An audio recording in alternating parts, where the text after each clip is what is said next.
Allah bizi Ramazan ayının nurundan ayrı salmasın inşallah.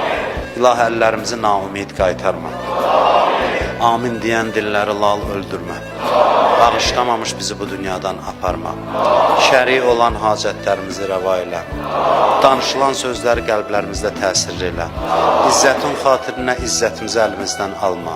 Bütün xəstələrə, nəzərdə olan xəstələrə şifaya acil mərhəmət elə. Hər kimin ürəyində nə hacəti var, nə dərdi var, dərdlərimizə dərman elə. Kimlər ki bizdən dua istəyirlər, özləri iştirak eləyə bilmir namazlarda, bizdən dua xahiş edirlər, onların hamısının hacətlərini rəva elə. Bütün çətinlikdə olanların çətinliklərini öz qüdrətlərindən həll elə. İmam Hüseyin əleyhissalamın ziyarətini dünyada, qiyamətdə şəfaətin bizə nəsib elə. Ölənlərimizə rəhmət, qalanlarımızı istədiyin yola hidayət elə.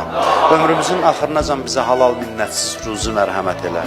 Hər kim malı ilə, canı ilə, sərvəti ilə, hər yolla dini və müsəlmanlara, bu xalqa xidmət göstərir, dünya axirətlərini abad elə.